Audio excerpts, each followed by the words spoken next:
मैं यहाँ हूँ, मेरा फ्रेंड इधर है, मैंने उसे बॉल थ्रो करा मैंने उसके पास।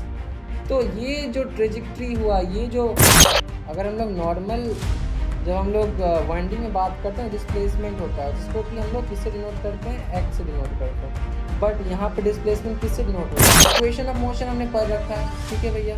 काइनेमैटिक्स इक्वेशन हमने पढ़ा।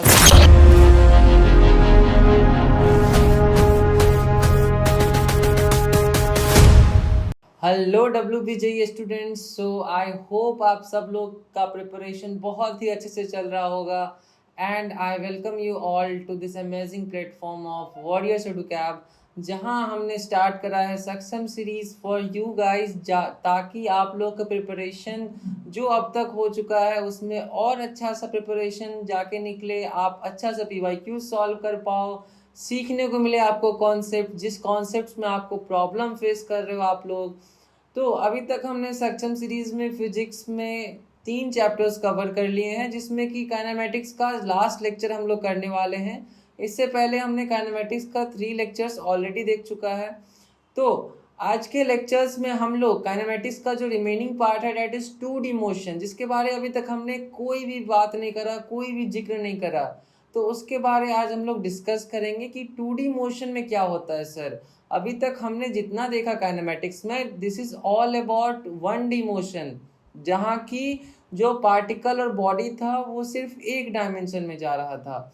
बट आज हम लोग जो लेक्चर कर रहे हैं उसमें हम लोग 2 डायमेंशन पे फोकस करेंगे कि जब एक बॉडी एक सेम इंस्टेंट ऑफ टाइम पे 2 डिफरेंट डायमेंशन में मूव करती है। तो आई वेलकम यू ऑल। तो चलो स्टार्ट करते हैं इस वीडियो को। इस वीडियो को स्टार्ट करने से पहले I would like to know कि आप लोग अच्छे से प्रिपेयर कर रहे हो कि नहीं कर रहे हो। तो आप लोगों में से एक एक का कमेंट चाहिए मुझे कमेंट बॉक्स में, ठीक है।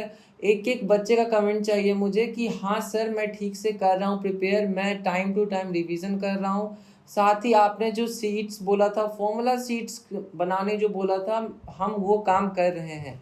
क्योंकि if we are giving our input, तो आपके साइड से भी वो आउटपुट निकलना जरूरी है। क्योंकि अगर हम लोग सिर्फ इनपुट दे रहे हो, आप बस देखते जा रहे हो उसको, तो आपके लिए भी वो बहुत ज़्यादा बेनिफिशियल नहीं होगा।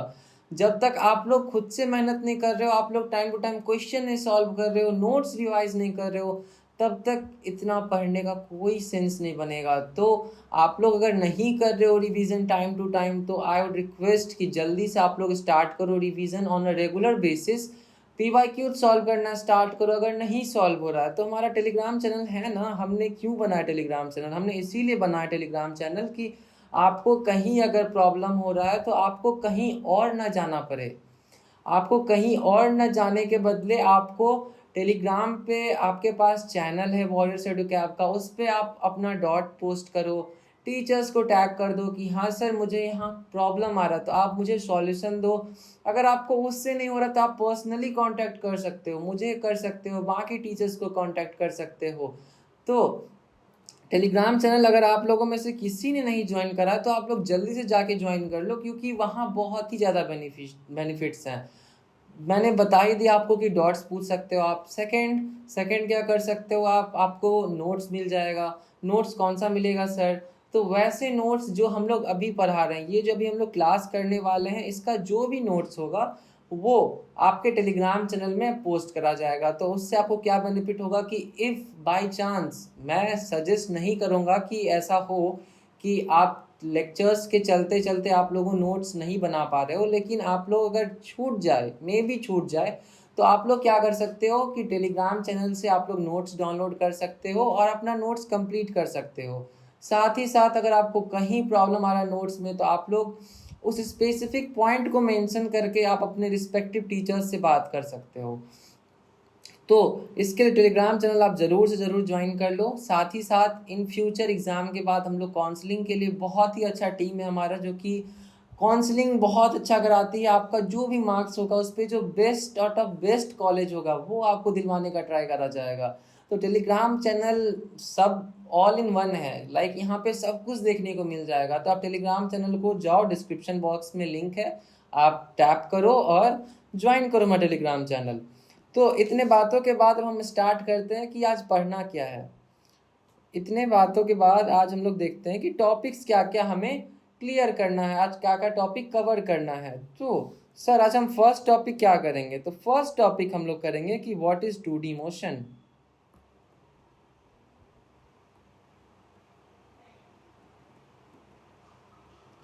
कि 2D मोशन क्या होता है। सेकंड हम लोग क्या करेंगे, प्रोजेक्टाइल। अब प्रोजेक्टाइल मोशन वही मोशन है जिसमें बहुत सारे स्टूडेंट्स को प्रॉब्लम आता है। मुझे भी अपने टाइम पे प्रोजेक्टाइल मोशन में प्रॉब्लम्स आता था कि इतना सारा जो फॉर्मूला है वो काफ़ी कंफ्यूजिंग हो जाता है, तो कैसे मुझे याद रहे, कैसे मैं उसे भूलूँ ना, या फिर अगर मैं फॉर्मूला भूल जाऊँ तो मैं कैसे क्वेश्चन सॉल्व कर सकता हूँ। तो आज के लेक्चर में आपको देखने को मिलेगा कि अगर आप फॉर्मूला भूल जा रहे हो, अगर आप बाई चांस आपको एग्जाम में फॉर्मूला भूल गए आप, तो आपके पास क्या है, आपके पास आशीष सर का दिया हुआ ट्रिक है जिसमें कि आप लोग क्या कर सकते हो कि फॉर्मूला को डिराइव कर सकते हो। कैसे सर? तो काइनेमैटिक्स इक्वेशन का यूज़ करके। तो इसको हम लोग आगे देखेंगे जब हम लोग प्रोजेक्टाइल मोशन पढ़ेंगे, ठीक है। थर्ड हम लोग क्या पढ़ेंगे सर? थर्ड हम लोग पढ़ेंगे इंक्लाइन प्रोजेक्टाइल। अब आप लोगों में से बहुत लोगों के लिए ये बहुत न्यू टर्म होगा कि व्हाट इज इंक्लाइंड। तो इंक्लाइंड जब हम लोग बात करेंगे तो इंक्लाइंड इज अ सरफेस और प्लेन जिसमें कि क्या होता है कि वो एक सर्टेन एंगल पे होता है with respect to what, with respect to horizontal level. जो अर्थ का जो लेवल है, जो सरफेस लेवल है, उससे एक सर्टेन एंगल पे होता है हमारा जो प्लेन। उसको हम लोग क्या बोलते हैं? उसको हम लोग बोलते हैं इंक्लाइन प्लेन। उसको हम लोग क्या बोलते हैं? इंक्लाइन प्लेन बोलते हैं। और लास्ट का टॉपिक क्या पढ़ेंगे आज हम लोग सर? तो लास्ट का topic we are gonna cover कि relative motion and circular motion. तो आज हम लोग इन चारों टॉपिक को ट्राई करेंगे कि हमारा इस वीडियो में निकल जाए। साथ ही साथ हम लोगों के पास क्वेश्चंस भी है, जो क्वेश्चंस आपके लिए बहुत ही बेनिफिशियल होगा। वो एक कॉन्सेप्ट बिल्डिंग होगा आपको पीवाईक्यू सॉल्व करने के लिए।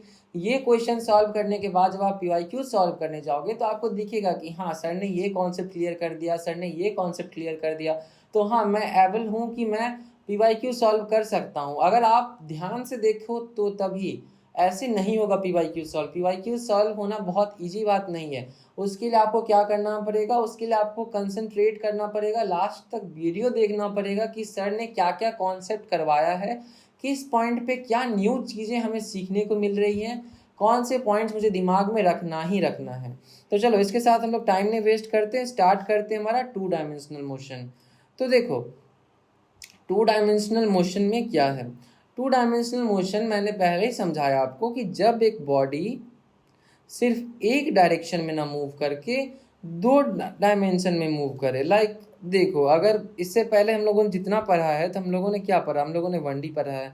उसमें क्या हो रहा था कि अगर कोई बॉडी मूव कर रही है एक्स एक्सिस में तो वो बस एक्स एक्सिस में ही मूव कर रही है। अगर एक बॉडी वाई एक्सिस में मूव कर रही है तो बस वाई एक्सिस में ही मूव कर रही है। ऐसा नहीं है कि बॉडी एक्स एक्सिस में भी चल रही है, बॉडी वाई एक्सिस में भी चल रही है, नहीं। बॉडी सिर्फ एक डायमेंशन में चल रही है, either x axis, y axis और जेड एक्सिस। बट जब हम लोग 2 डायमेंशनल मोशन की बात करते हैं बच्चों, तो उसमें क्या होता है कि when particle coordinates x y z either of two varies with time। अब देखो कोऑर्डिनेट्स हमारे पास क्या क्या हैं ये आप लोगों को क्लियर होगा क्योंकि हमने basics of physics and mathematics करके रखा है, हमने वेक्टर्स में करके रखा है कि हमारे पास कोई भी प्लेन है उसको हम लोग 3 एक्सिस से हम लोग काट सकते हैं। कौन कौन भैया? X, y and z. हमारे पास 3 एक्सिस होते हैं। तो 2 डायमेंशनल मोशन में क्या होता है कि ऐसा कोई बॉडी जो ऐसे मोशन या मूवमेंट कर रहा हो जिससे कि टाइम के साथ एक्स में भी चेंज आ रहा है, साथ में साथ वाई में भी चेंज आ रहा है, इधर जेड में भी चेंज आ रहा है, वाई में भी चेंज आ रहा है। तो कहने की समराइज करने की बात यह है कि जब बॉडी मूव करेगा तो सिर्फ एक डायरेक्शन या एक डायमेंशन में चेंजेस देखने को नहीं मिलेगा, इंस्टेड 2 डायमेंशन में आपको चेंजेस देखने को मिलेगा। ठीक है, तो उसको हम क्या बोलेंगे? उसको हम बोलेंगे 2 डायमेंशनल मोशन। अब उसका एक बहुत ही प्यारा सा एग्जांपल है प्रोजेक्टाइल मोशन, जो कि हम लोग इसके बाद कवर करने वाले हैं। तो देखो इक्वेशन ऑफ मोशन हमने पढ़ रखा है, ठीक है भैया। काइनेमैटिक्स इक्वेशन हमने पढ़ा था, तो उसमें अब आप बताओ कि हमारा फर्स्ट इक्वेशन क्या था। हम लोगों ने जो काइनेमैटिक्स इक्वेशन करा था उसमें फर्स्ट इक्वेशन क्या था? अगर आपको याद है देन वेरी गुड, नहीं याद है तो आप लोग रिवीजन नहीं कर रहे हो, जो कि बहुत गलत बात है। आप लोग रिवाइज करना स्टार्ट करो। तो v x equals u x plus a x t. अब देखो, जब हम लोग टू डायमेंशनल मोशन में, जब हम लोग 2D मोशन में काइनेमेटिक्स इक्वेशन का यूज़ करेंगे, तो उस केस में हमें क्या करना, हमें ध्यान देना होगा कि अगर हम लोग कोई काइनेमेटिक्स इक्वेशन यूज़ कर रहे हैं, ठीक है, तो उसमें जितने भी पैरामीटर्स हैं लाइक वी यू ए, तो जितने भी पैरामीटर्स हैं वो सारे एक स्पेसिफिक डायमेंशन से बिलोंग करने चाहिए। किससे बिलोंग करने चाहिए? एक स्पेसिफिक डायमेंशन से। अब बोलोगे सर एक डायमेंशन, एक स्पेसिफिक डायमेंशन मतलब ये है कि अगर वेलोसिटी अगर हम एक्स के डायरेक्शन में अगर हम कंसीडर कर रहे हैं, तो हमें साथ ही साथ एक्सेलरेशन और इनिशियल वेलोसिटी भी हमें एक्स एक्सिस में ही कंसीडर करना होगा। ये नहीं कि हमने फाइनल वेलोसिटी ले लिया एक्स एक्सिस में और मैं क्या कर रहा हूँ कि जो हमारा इनिशियल वेलोसिटी है वो हम वाई एक्सिस में ले रहे हैं, तो वो बहुत गलत है। वो जब कब होगा, वो हमें ध्यान में नहीं रखना होगा जब 1D मोशन होगा, कि 1D मोशन में ऑलरेडी क्या होता है कि वेलोसिटी एक्सेलरेशन सब एक ही डायरेक्शन में होता है, बट 2D मोशन में हमें ये चीज़ों को ध्यान में रखना होगा। सेकेंड क्या इक्वेशन था सर मेरे पास? सेकेंड इक्वेशन था s x equals u x t plus half a t square, जहाँ पे ए एक्स हो जाएगा। थर्ड क्या था sir? V x square equals u x square plus 2a x s. अब देखो, इसमें आप लोग एक चीज़ नोटिस कर रहे हो कि मैंने तीनों जो काइनेमेटिक्स इक्वेशन लिखा, इसमें जितने भी पैरामीटर्स हैं, velocity, initial velocity, final velocity, acceleration, displacement, जितने भी टर्म्स हैं सारे क्या हैं? सारे एक्स के लॉन्ग हैं। सारे किसके लॉन्ग हैं? एक्स के लॉन्ग है। ये नहीं कि कोई भी वाई के लॉन्ग है। तो जब हम लोग एक्स के टर्म्स में इक्वेशन लिखेंगे तो सारे के सारे पैरामीटर्स एक्स में होना चाहिए। सिमिलरली वाई के भी 3 इक्वेशंस हैं, तो y की इक्वेशंस आप लोग खुद से लिखोगे जिसमें कि सारे पैरामीटर्स किस डायरेक्शन में होना चाहिए? सारे जो पैरामीटर्स है वो y डायरेक्शन में होना चाहिए, ठीक है। अब देखो इंपॉर्टेंट पॉइंट्स क्या है हमारे पास। If acceleration equals to constant then only kinematics equation are valid. जब हमारे पास जो एक्सेलरेशन है वो कांस्टेंट या यूनिफॉर्म होगा, जब हमारे पास एक्सेलरेशन क्या होगा? कांस्टेंट होगा, तो हमारे पास एक्सेलरेशन कांस्टेंट होगा तो हमारा काइनेमेटिक्स इक्वेशन वैलिड होगा, ठीक है। सेकंड क्या है भैया? जब 2D मोशन जब 2D मोशन रहे, देन सबसे पहला काम आप वेलोसिटी एंड एक्सेलरेशन को एक्स एंड वाई के लॉन्ग रिजॉल्व कर लो। तो देखो, जब हम लोग 2D मोशन की बात करते हैं तो मैंने अभी अभी बोला आपको कि जब 2D मोशन क्या होता है कि जो भी हमारे पास मोशन होगा वो 2 डायरेक्शंस में होगा, लाइक एक्स एक्सिस में भी वाई एक्सिस में भी। तो उसमें क्या करना होगा हमें? उसमें ये करना होगा कि जो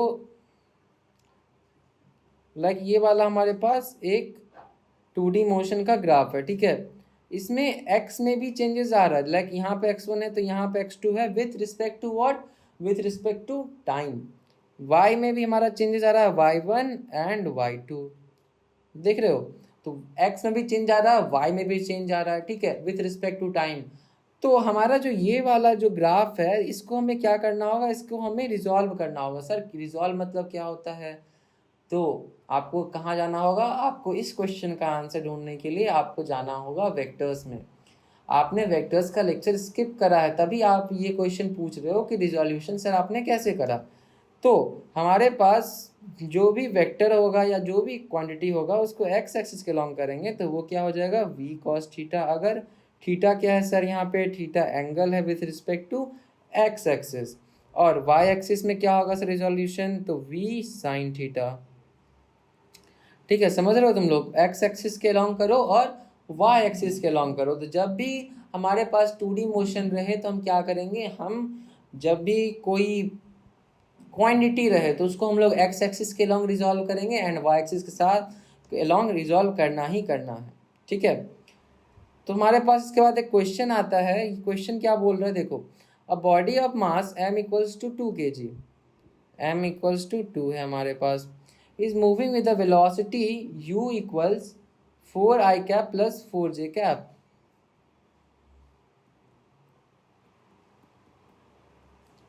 4j cap under the influence of force ठीक है। तो फोर्स कितना है भैया, -20 जूल, ठीक है, -20 J कैप, सॉरी।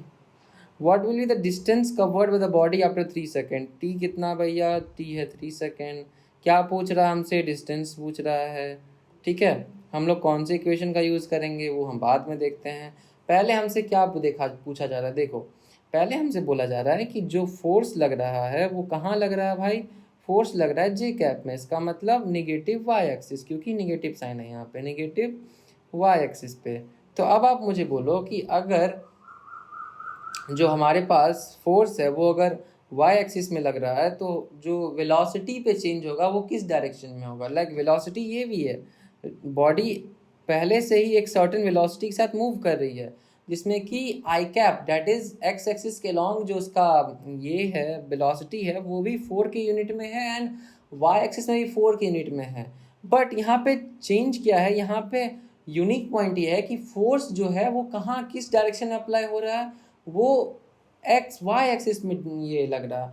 तो वाई एक्सिस में लग रहा है तो वो किस पे इफेक्ट करेगा, किसको चेंज करेगा, वो सिर्फ वेलोसिटी अलोंग वाई एक्सिस को चेंज करेगा। तो हम लोग को क्या करना होगा, हम लोग को एक्स का अलग इक्वेशन बनाना होगा सर, एंड वाई का अलग इक्वेशन बनाना होगा। तो चलो देखते हैं क्या आता है हमारे पास।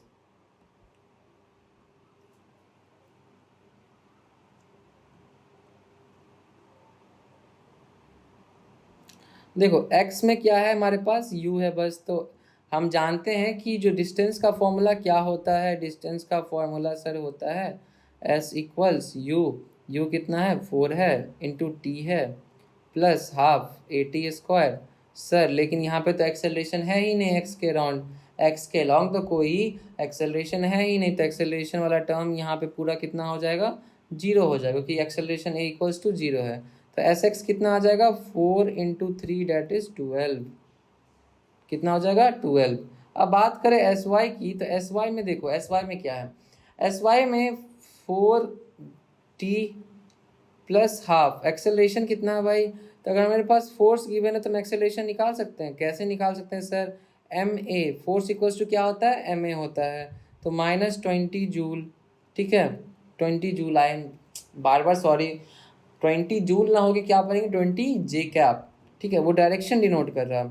एम कितना हमारे पास 2, ए कितना है हो जाएगा हमारे पास, ए हो जाएगा sir -10 joule, -10 joule, I am really sorry, 10 joule नहीं, 10 ठीक है। तो ए मेरा कितना आ गया, -10 आ गया और t² हो गया, ठीक है। अब इसको सॉल्व करते हैं, आ जाओ, 4 × 3 प्लस हाफ -10 9, ये हमारी जगह 5, तो कितना आ गया हमारे पास 12 - 45, तो ये कितना आ रहा है हमारे पास, ये आ रहा है 33, -33 जो मीटर है वो मूवमेंट हुआ है अलोंग वाई एक्सिस, और एक्स एक्सिस कितना मूवमेंट हुआ है 12 मीटर। कितना टाइम के बाद, कितना टाइम में, 3 3 सेकेंड में। तो एक्स एक्सिस में इतना गया, वाई एक्सिस में ये इतना गया। तो इसके लिए हम क्या किया हमने, इसके लिए हमने किया कि एक्स का इक्वेशन अलग से लिखा, वाई का इक्वेशन अलग से लिखा हमने, ठीक है। इसके बाद हम लोग आगे मूव करते हैं। आगे हमारे पास आ गया जिसका हमें था इंतजार, कौन सा टॉपिक है भाई, प्रोजेक्टाइल मोशन। प्रोजेक्टाइल मोशन का क्यों इंतजार था, क्योंकि इससे क्वेश्चंस बनते हैं, इससे क्वेश्चंस बनते हैं। तुम लिख के ले लो कि एक क्वेश्चन इससे आएगा ही आएगा, और वो काफ़ी ट्रिकी सा क्वेश्चन होता है, ठीक है। तो उसके लिए तुम्हें क्या करना होगा, उसके लिए तुम्हें ध्यान से इस लेक्चर को देखना होगा, पूरा का पूरा टॉपिक तुमको ध्यान से समझना पड़ेगा। तो देखो, प्रोजेक्टाइल मोशन को अगर हम बहुत सिंपली बोले ना, कि हम उतना उसको हाइप दें, हम अगर सिंपलर वर्ड में अगर हम बोलते हैं प्रोजेक्टाइल मोशन को, तो हम क्या बोलेंगे कि मैं एक क्रिकेट बॉल या कोई भी बॉल मैं ग्राउंड से थ्रो कर रहा हूँ, ठीक है। मैंने ग्राउंड से थ्रो करा टू अदर पर्सन, मैं यहाँ हूँ, मेरा फ्रेंड इधर है, मैंने उसे बॉल थ्रो करा, मैंने उसके पास। तो ये जो ट्रेजेक्ट्री हुआ, ये वाला जो पाथ हुआ मेरा, ये वाला पाथ जो हमारा बॉल कवर किया तो हम क्या बोलेंगे, हमारे बॉल का कैसा मोशन था, हमारे बॉल का मोशन था प्रोजेक्टाइल मोशन। तो प्रोजेक्टाइल बोलते हैं किसको हैं, प्रोजेक्टाइल इस शेप को बोलते हैं, ये जो ट्रेजेक्ट्री ये फॉलो कर रहा है इसको बोलते हैं प्रोजेक्टाइल। इसको क्या बोलते हैं, प्रोजेक्टाइल बोलते हैं इसको। तो प्रोजेक्टाइल बस इतना सिंपल है, तुम लोग बहुत ज़्यादा उसको हाइप मत दो, इट्स वेरी नॉर्मल और वेरी इजी, अगर तुम लोग अच्छे से एक बार समझ जाओ तो। ठीक है, अब लोग मूव करते हैं कैसे हमें करना है। ठीक है, देखो मैंने क्या बोला कि मैं यहाँ हूँ, ठीक है, और मेरा फ्रेंड किधर है, मेरा फ्रेंड इधर है। ठीक है, मैंने उसे बॉल थ्रो करा, ठीक है,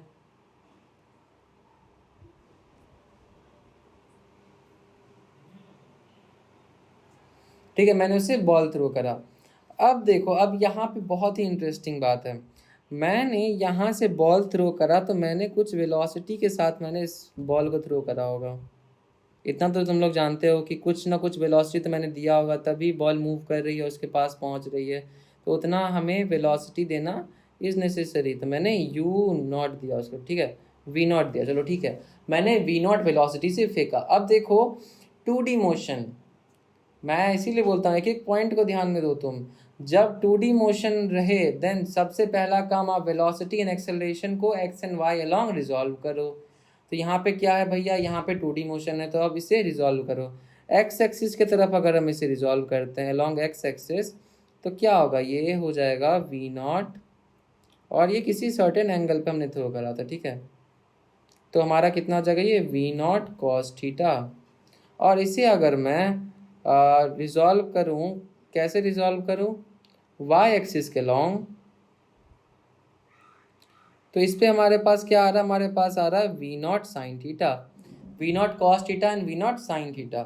अब देखो ये ऐसे ही जाते जाएगा, इसका जो पाथ होगा, इसके पूरे पाथ में क्या होगा कि एक्स एक्सिस में भी मूव करेगा और ये वाई एक्सिस में भी मूव करेगा, ठीक है। अब देखो अब ये कहाँ पहुँचेगा, ये पहुँचेगा at its top position, at its top position.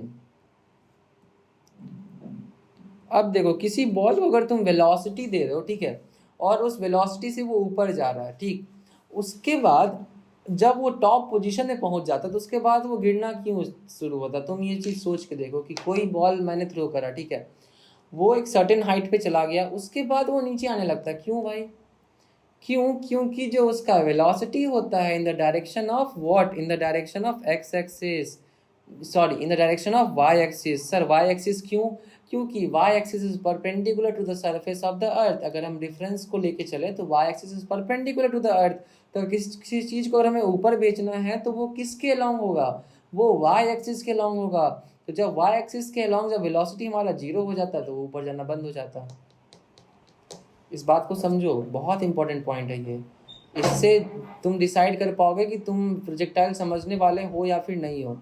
क्योंकि देखो तुम खुद से सोचो कि कोई बॉडी जा रही है हाइट पे लॉन्ग वाई एक्सिस, चले जा रही है, चले जा रही, चले जा रही है, और सर्टेन इंस्टेंट के बाद क्या हो रहा है कि वो रुक जा रही है, वो रुक जा रही है, इसका मतलब क्या होगा, उसका वेलोसिटी खत्म हो जाएगा, उसका स्पीड कम हो गया, उसका स्पीड इक्वल्स टू जीरो हो गया, उसका स्पीड कितना हो गया, जीरो हो गया। तो स्पीड जीरो होते ही वो ऊपर जाने के बदले उसके बाद उस पर ग्रेविटी एक्ट करेगा, फिर वो नीचे आने लगेगी। तो इससे हमने एक पॉइंट क्या डिराइव किया, इससे हमने एक पॉइंट डिराइव किया कि जो हमारा वेलोसिटी होगा अलोंग वाई एक्सिस, जिसको कि हम शो करते हैं वी वाई से, टॉप पोजीशन पे कितना होगा, टॉप पोजीशन पे जीरो होगा, टॉप पोजीशन पे कितना होगा, टॉप पोजीशन पे जीरो होगा, ठीक है, इतना हमने समझ लिया।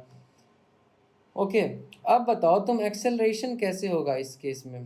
तो एक्सेलरेशन भैया हमने पढ़ा है कि हमेशा जो एक्सेलरेशन होता है वो निगेटिव वाई एक्सिस में होता है। कहाँ होता है, निगेटिव वाई एक्सिस में होता है। ये चीज़ मैंने काइनेमेटिक्स थर्ड लेक्चर में भी कवर करा है कि जब भी ग्रेविटी दिखे और अनलेस वो अच्छे से मेंशन्ड है कि इस एक्सिस में या फिर उस एक्सिस में, देन हमें किस एक्सिस को लेके चलना है, हमें निगेटिव वाई एक्सिस को लेके चलना है, ठीक है। तो देखो इस जब हमने बॉल को थ्रो करा तो अर्थ तो भाई अपना ग्रेविटेशनल पुल लगा रही है, तो उसके वजह से एक्सेलरेशन एक जनरेट हो रहा है। उसके अलावा कहीं एक्सेलरेशन दिख रहा है तुम्हें, इस टोटल जो हमारे पास डायग्राम है इसमें तुम्हें कहीं भी दिख रहा है कि जो एक्सेलरेशन है वो एक्स एक्सिस के लॉन्ग है? नहीं, बिल्कुल नहीं भैया। क्यों नहीं दिख रहा है? क्योंकि कोई एक्सेलरेशन है ही नहीं, क्योंकि कोई एक्सेलरेशन है ही नहीं अलोंग एक्स एक्सिस। तो भैया अगर एक्सेलरेशन अलोंग एक्स एक्सिस नहीं है तो फिर स्पीड तो फिर सेम रह जाएगा। तो हाँ, बिल्कुल सही बात है तुम्हारी कि स्पीड तो सेम रह जाएगा, क्योंकि ना उसे कोई रोकने वाला है ना उसे कोई धक्का देने वाला है। तो वो तो जिस स्पीड में चल रहा भाई उसी स्पीड में चलेगा वो। मैं जिस लेवल में पढ़ाई कर रहा हूँ, तुम जिस लेवल में पढ़ाई कर रहे हो, अगर मैं आके तुम्हें मोटिवेट नहीं करता हूँ, ठीक है, कि तुम पढ़ाई करो, तो तुम्हारा जो रूटीन है तुम उसी में बढ़ोगे, तुम और ज़्यादा खुद को बेटर करने की तरफ तो नहीं सोच पाओगे। ठीक है, होते हैं कुछ वैसे लोग जो सोचते हैं, ठीक, एंड आई होप कि आप लोग भी उसमें से हो, but I am just giving example कि अनलेस कोई एक फोर्स करने वाला एक फैक्टर हो आपके पास, या फिर कोई स्टॉपिंग फैक्टर हो कि कोई फ्रेंड आके आपको इन्फ्लुएंस कर रहा है कि आप इतना क्यों पढ़ रहे हो। तो अगर मेरे पास ना कोई वैसा फ्रेंड है, ना कोई मेरे पास वैसा टीचर है जो मेरे को सजेस्ट, जो मेरे को मोटिवेट कर रहा है, सपोर्ट कर रहा है, तो मैं क्या करूँगा भाई? मैं जिस स्पीड में आगे बढ़ रहा हूँ मैं उसी स्पीड में बढ़ूँगा, ना ऊपर ना नीचे। मैं एक सीधी सीधी रेखा की तरह चलूँगा कि हाँ भाई मेरा ये लिमिट है, मैं ये रोज़ ये करूँगा। बट यहीं अगर मैं आगे तुम्हें मोटिवेट कर दूँ, तुम्हारा पोटेंशियल, तुम्हारा प्रोडक्टिविटी कहाँ चला जाएगा? हाई पे चला जाएगा। फिर यहीं कोई फ्रेंड आके इन्फ्लुएंस कर देगा कि नहीं भाई, गेम गेम खेलो, तुम लेक्चर क्या देख रहे हो, तो यहीं तुम्हारा जो प्रोडक्टिविटी है वो डाउन हो जाएगा। तो जब तक कोई मोटिवेटिंग फैक्टर ना हो, जब तक कोई तुम्हारा डीमोटिवेटिंग फैक्टर नहीं हो, तब तक तुम अपने पेस पे तुम काम करते हो।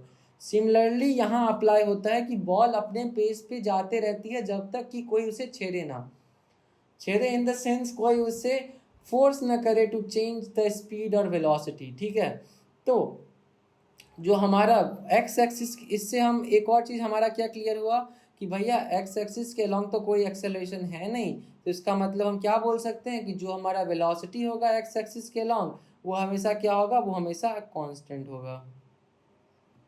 कांस्टेंट मतलब क्या भैया? तो जो शुरू में था it is v naught cos theta भैया, शुरू में था तो वही रह जाएगा। तो वी एक्स इक्वल्स टू हमारा कांस्टेंट हो जाएगा।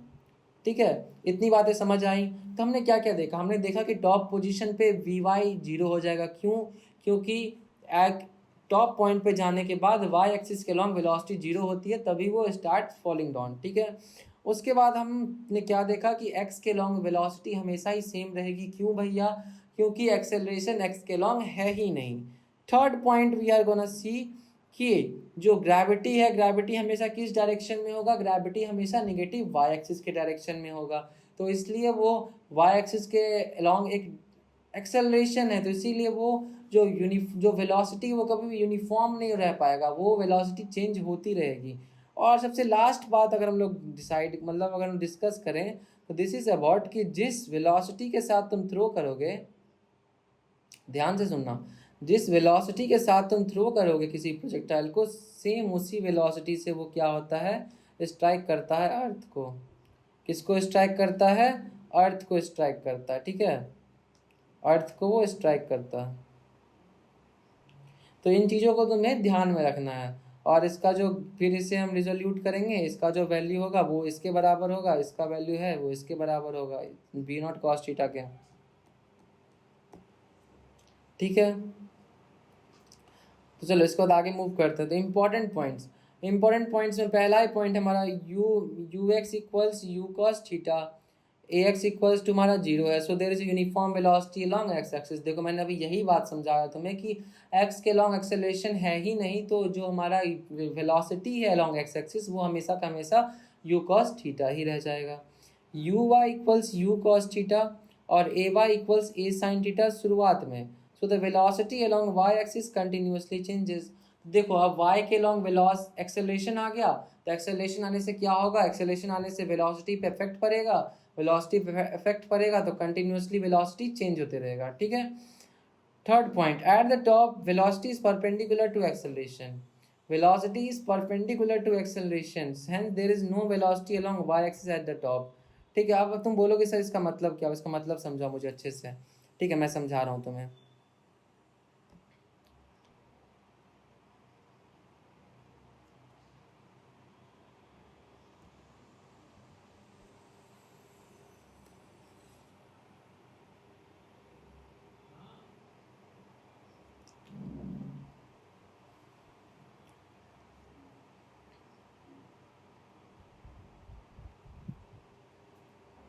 देखो यहाँ पे क्या है ना कि यहाँ पे जो वेलोसिटी होगा देखो इस पॉइंट पे कैसे वेलोसिटी, इस पॉइंट पे ये इस तरीके से वेलोसिटी, बट इस पॉइंट पे आने के बाद वेलोसिटी बस ऐसे रह जाएगा। और एक्सेलरेशन कैसे रहेगा, एक्सेलरेशन रहेगा ऐसे। तो इसके बीच एंगल कितना हुआ, इसके बीच एंगल हुआ 90। तो हमें यही बात बोल रहा है कि एट द टॉप जो हमारा पूरा का पूरा वेलोसिटी होगा, जो हमारा टोटल वेलोसिटी होगा वो एक्सेलरेशन के परपेंडिकुलर होगा। तो इसका मतलब है कि वाई एक्सिस के अलोंग कोई भी वेलोसिटी नहीं होगा। V y equal zero at the top, v y equal zero at the top, v y equal zero at the top. इस चीज़ को हमें ध्यान में रखना ही रखना है, ठीक है। इसके बाद कॉन्सेप्ट की बात करें तो रेंज, देखो अब इसमें बात आती है रेंज, सेकंड मैक्सिमम हाइट जो हमने पिछले लेक्चर में देख लिया, टाइम ऑफ फ्लाइट जो हमने पिछले लेक्चर में देख लिया है। टाइम ऑफ फ्लाइट में भैया क्या करते हैं, टाइम ऑफ फ्लाइट में हम वाई एक्सिस पे फोकस करते हैं। भैया हम मैक्सिमम हाइट पे किस पे फोकस करते हैं, तो भैया आप ही बताओ मुझे कि एक्स एक्सिस में हाइट कभी आपने देखा है प्रोजेक्टाइल मोशन का, तो नहीं सर नहीं देखा है। तो नहीं देखा तो आप कैसे एक्स एक्सिस में लोगे, तो आपको काइनेमेटिक्स इक्वेशन कौन सा यूज़ करना पड़ेगा, जो कि वाई के लॉन्ग होगा, जिसमें सारे के सारे पैरामीटर्स किसके लॉन्ग होंगे, किस डायरेक्शन में होंगे, तो वाई के लॉन्ग होंगे। और रेंज क्या होगा, रेंज मतलब होता है, देखो रेंज मतलब होता है भाइयों कि रेंज मतलब हो गया कि जो एक्स एक्सिस में जो टोटल डिस्टेंस ट्रैवल होगा, जो टोटल डिस्टेंस कवर हुआ, इसको बोलेंगे रेंज। तो रेंज हमारा किससे लॉन्ग आ रहा है, रेंज हमारा एक्स एक्सिस के लॉन्ग आ रहा है। तो जब हम लोग को रेंज फाइंड करना होगा तो हम किस पे फोकस करेंगे, हम एक्स एक्सिस पे फोकस करेंगे। साथ ही साथ हम कौन से काइनेमेटिक्स इक्वेशन पे फोकस करेंगे, जिसमें कि पैरामीटर्स में एक्स का टर्म आता हो, जिसमें कि पैरामीटर्स में एक्स का टर्म आता हो, ठीक है। तो हम टाइम ऑफ फ्लाइट की बात करें तो टाइम ऑफ फ्लाइट हमारा क्या है, 2u sin theta by g, 2u sin theta by g. देखो मैं तुम्हें एक चीज़ बताता हूँ कि अगर हम लोग एक चीज़ फॉलो कर सकते हैं, अदर कि हम लोग पूरा का पूरा डेरिवेशन में घुसे, और यह तो बेस्ट है हमारे पास क्योंकि हम लोग बोर्ड्स नहीं दे रहे हैं, हमें जाके वहाँ पेपर सॉल्विंग नहीं करना है, हमें कुछ लिखना नहीं है। तो भैया बेस्ट क्या है सर, बेस्ट क्या है, बेस्ट आपके लिए ये है कि आप क्या करो कि आप फॉर्मूला को ध्यान में रखो, ठीक है।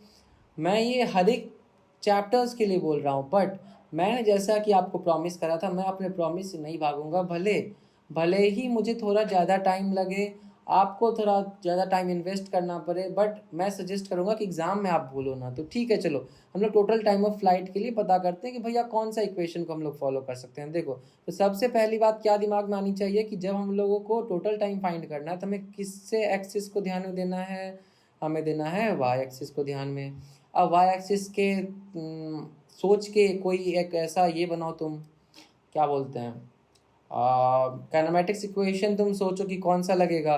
तो भैया हम v equals you plus eighty का यूज़ कर सकते हैं। क्यों हम फाइंड कर सकते, क्यों हम इसका यूज़ करेंगे, क्यों, क्योंकि टॉप पे जाने के बाद हमें पता है कि वेलोसिटी, फाइनल वेलोसिटी कितना होने वाला है, that is v y u y a y, ठीक है। तो वी वाई कितना होता है भाई टॉप पे, टॉप पे वी वाई हो जाता है जीरो भैया। यू वाई कितना होता है भैया, यू वाई हो जाता है मेरा यू साइन थीटा भैया। और ए वाई कितना है भैया, ए वाई है मेरा माइनस जी भैया, और टी मेरे पास टी ही है। तो हमारे पास क्या आ जाएगा, जी टी इक्वल्स आ जाएगा यू साइन थीटा, ठीक है। तो अगर हम लोग टी की बात करें तो यू साइन थीटा बाई जी। अब आप बोलोगे कि सर आपने जो फॉर्मूला निकाला वो फॉर्मूला तो गलत है, क्योंकि यहाँ तो 2u साइन थीटा जी है। तो आओ मेरे मित्रों सुनो यहाँ कि अगर मैंने यहाँ से प्रोजेक्टाइल थ्रू करा है, ठीक है, और मैं टॉप पोजीशन तक का टाइम अगर मैं ले रहा हूँ इस पोजीशन तक का, तो इसे क्या बोलते हैं, कल ही मैंने बताया है टाइम ऑफ एसेंट। इसे क्या बोलते हैं, टाइम ऑफ डिसेंट। तो ये क्या था, मेरा टाइम ऑफ एसेंट था क्योंकि मैंने टॉप तक का टाइम कवर करा। अब मुझे डिसेंट उतरने में भी उतना ही टाइम लगने वाला है, तो भैया टोटल टाइम कितना होगा, तो भैया टोटल टाइम तो वही होगा, 2 से मल्टीप्लाई कर दो आप, 2u साइन थीटा बाई जी, क्या हो जाएगा, u साइन थीटा बाई जी। तो 2u साइन थीटा बाई जी। तो देखो मैंने जैसा कि प्रॉमिस करा था आपको कि मैं आपको बताऊंगा कि कैसे आपको सॉल्व करना है। तो देखो मैंने बताया ना टोटल टाइम ऑफ फ्लाइट के लिए आपको क्या करना पड़ेगा, पहले तो ये सोचो कि कौन से एक्सिस के लॉन्ग मुझे ध्यान देना है, तो मुझे वाई एक्सिस के लॉन्ग ध्यान देना है। सेकंड कौन सा इक्वेशन मैं यूज़ कर सकता हूँ, तो ऐसे इक्वेशन जिसमें कि टी आता हो। कैसे इक्वेशन, जिसमें कि टी आता हो, और टी ऐसा भी ना हो कि मेरे को मिलने के लिए बहुत सारे पैरामीटर्स का नीड हो, क्योंकि v equals you plus A T में क्या है कि हमारे पास सारे पैरामीटर्स गिवन है। बट यहीं अगर मैं s equals to u t का यूज़ करूँ तो मैं हाइट जानता ही नहीं हूँ कि मैक्सिमम हाइट कहाँ तक गया है, तो मैं उसका कैसे यूज़ कर सकता हूँ। जब तक मुझे मैक्सिमम हाइट नहीं पता चलेगा तब तक मैं नहीं यूज़ कर सकता। तो मुझे मेरे पास कौन सा इक्वेशन बचा, मेरे पास बचा v equals you plus A T, तो मैंने उसका यूज़ करा एंड मेरे पास फॉर्मूला आ गया। सेकेंड हमारे पास है मैक्सिमम हाइट, तो भैया इसके लिए कौन सा एक्सिस को हमें ध्यान रखना है, वाई एक्सिस का ध्यान रखना है। अब इसमें हाइट से आप लोग को समझ आ रहा होगा कि हाइट मतलब क्या, हाइट मतलब डिस्प्लेसमेंट। तो आप लोग कौन सा इक्वेशन का यूज़ करोगे, आप लोग इक्वेशन यूज़ करोगे s y equals u y t plus half a y t square. ठीक है, तो आप लोग इसका ध्यान में रखोगे आप लोग, ठीक है।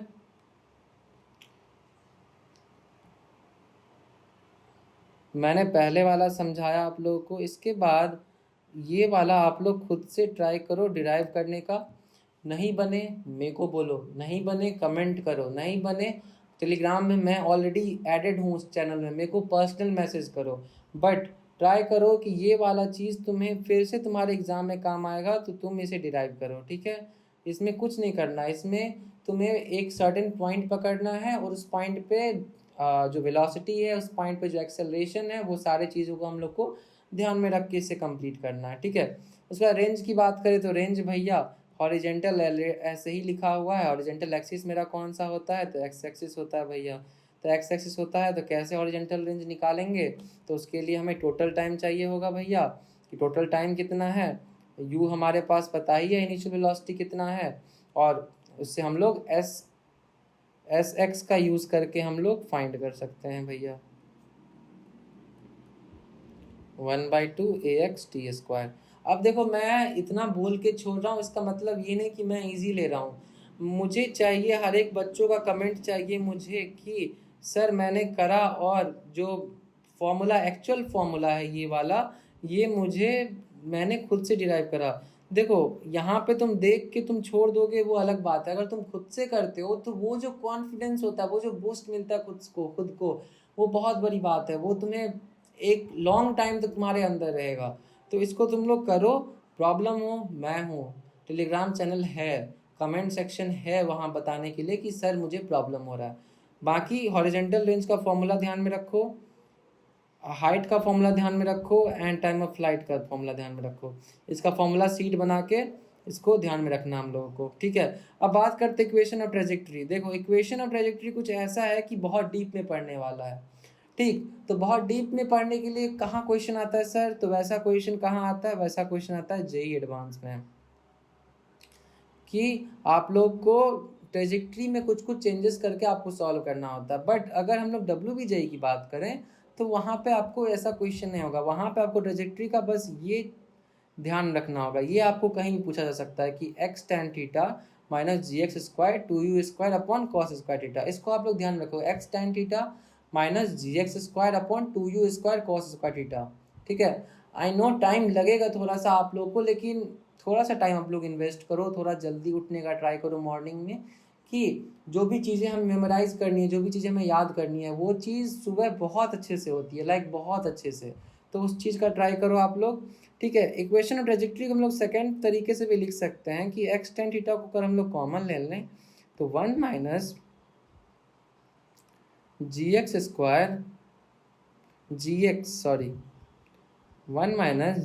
अपॉन कॉस स्क्वायर हमारे पास है, तो साइन स्क्वायर हमारे पास ऐसे आ जाएगा।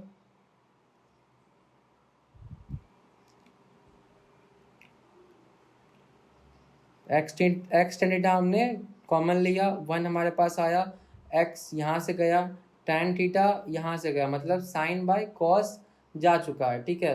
तो यहाँ पे क्या आ जाएगा, gx 2u² साइन थीटा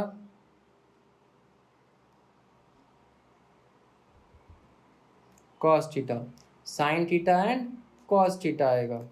इसको हम लोग एक बार वेरीफाई कर लेते हैं, क्योंकि आई थिंक बेस्ट पार्ट तुम्हारे पास यही है कि हमारा ये वाला इक्वेशन हमें ध्यान में रहे कि x tan theta minus g x square upon 2u square cos square theta. ठीक है, बाकी अगर हम लोग tan थीटा को कॉमन लेते भी हैं from g x square 2u square cos square theta tan theta upon tan theta. ठीक है, तो हम लोगों ने ऊपर से tan थीटा उठा लिया तो sine theta upon cos theta, जो कि कॉस से ये स्क्वायर हट जाएगा तो साइन थीटा कॉस थीटा। तो हमारे पास क्या आ गया, x tan theta 1 minus g x 2u square sine theta cos theta. ठीक है, तो इस चीज़ को हम लोग ध्यान में रखेंगे। दोनों वाला जो हमारे पास इक्वेशन ट्रेजेक्ट्री है, दोनों चीज़ें इंपॉर्टेंट है, दोनों का आप लोग को ध्यान में रखना। ये कर लो, आप लोग लिख के रख लो, आप लोग के लिए बहुत ज़्यादा बेनिफिशियल होगा। आगे जो आप लोग को देखने को मिलेगा कि हाँ यहाँ से उठ के आया क्वेश्चन। ठीक है, अब यहाँ बात करते हैं मैक्सिमम हॉरिजेंटल रेंज की। जब हमारे पास प्रोजेक्टाइल के क्वेश्चंस आते हैं तो आपको कहीं ना कहीं हर एक क्वेश्चंस में आपको वो एक छोटा सा टच देखने को मिल जाएगा। लाइक वो लोग कॉन्सेप्ट बहुत सारे को मिक्स करने का ट्राई करते हैं, तो उस मिक्स करने के टाइम में जो मैक्सिमम हॉरिजेंटल का रेंज का जो एक कॉन्सेप्ट है वो उन लोग का फेवरेट टॉपिक है, उन लोग कभी नहीं छोड़ सकते हैं। तो मैक्सिमम हॉरिजेंटल रेंज के लिए तुम बस इतना ध्यान रखो कि जब थीटा हमारा 45 डिग्री होगा, थीटा कितना होगा 45 डिग्री होगा, उस टाइम पे हमारा जो रेंज होगा वो मैक्सिमम होगा। ठीक है, बस इतना चीज़ हमें ध्यान रखना है कि जब थीटा 45 डिग्री होगा तो जो हमारा रेंज होगा वो मैक्सिमम होगा। लाइक अगर हम 45 डिग्री पे कोई भी लाइक दिस पेन, इस पेन को अगर मैं 45 डिग्री के एंगल पे थ्रो करूं तो ये मैक्सिमम डिस्टेंस जाके कवर करेगा एज़ कम्पेयर टू मैं किसी और एंगल पे मैं ऐसे फेंकूं तो। हालांकि मैं फेंकूंगा नहीं उसे, ये महंगा आता है, बट आप इतना जानो कि जो ये थीटा होता है हमारे पास, अगर वो 45 डिग्री है तो वो एक बहुत लंबा distance, that is maximum distance cover करेगा। बट अगर मैं किसी और एंगल पे थ्रो करता हूँ तो वो मैक्सिमम डिस्टेंस मुझे देखने को नहीं मिलेगा। तो मैक्सिमम हॉरिजेंटल रेंज के लिए क्या बात ध्यान रखना है कि थीटा कितना होना चाहिए, थीटा 45 डिग्री होना चाहिए। ठीक है, उसके बाद हमारे पास एक कॉन्सेप्ट है कि plane dropping bomb. Plane dropping bomb, इससे कुछ याद आ रहा आपको? छोड़ो, इसमें हम लोग नहीं पढ़ते हैं। आप लोग को याद होगा second world war, that is 1945। उस टाइम में जो एटम बॉम्ब, या आज के टाइम में तो आप बहुत सारे वॉर चल रहे हैं like Ukraine, Russia, Israel and साथ में फ़लस्तीन।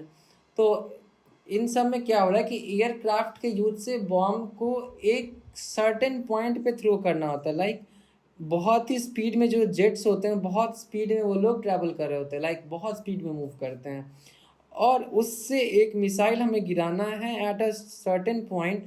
तो उसके लिए बहुत एक अच्छा कैलकुलेशन करना पड़ता है। क्यों सर? क्योंकि ज़रूरी नहीं है कि जिस पॉइंट पे मैं गिराऊं इस मिसाइल को तो उसके जस्ट बिलो जाके गिरेगी ये, नहीं, बिल्कुल नहीं। क्यों? क्योंकि सर जिस स्पीड से वो जेट मूव कर रहा होता है, सेम उसी स्पीड से हमारा मिसाइल भी लॉन्च होता है। अब आप बोलोगे सर ये क्या बोल दिया आपने? तो सुनो, अगर मैं किसी ऑब्जेक्ट किसी मैं व्हीकल से मूव कर रहा हूँ, ठीक है, और किसी व्हीकल से मूव करते करते मैंने एक डायरेक्शन में, व्हीकल के मूव करने के डायरेक्शन में मैंने किसी सामान को फेंका, ठीक है, तो ऐसा नहीं कि वो सामान उसी पॉइंट पे गिर जाएगा, नहीं। वो जब हम डिफरेंट एंगल से देखेंगे उसके लिए हमें रिलेटिव वेलोसिटी का कॉन्सेप्ट आता है। बट जिस पॉइंट पे वो लॉन्च होता है उस पॉइंट पे उसका जो वेलोसिटी होगा, जिस पॉइंट से हम लोग फेंकेंगे तो उसके पास जो वेलोसिटी होगा वो वेलोसिटी होगा कितना, जितना उस बॉडी का है, जितना वो व्हीकल का है। तो अगर वो v स्पीड से बॉडी मूव कर रही है तो वो मिसाइल जो जेट v स्पीड से मूव कर रहा है, तो जो हमारा मिसाइल है वो भी v0 स्पीड से ही मूव करेगा। बहुत ही इम्पोर्टेंट बात है ये, बहुत ज़्यादा इम्पोर्टेंट। ये चीज़ें मिस करते हैं लोग कि लोग सोचते हैं कि एयरक्राफ्ट में बॉम्ब छोड़ा इस जगह पे, इस जगह पे आके गिर गया, नहीं।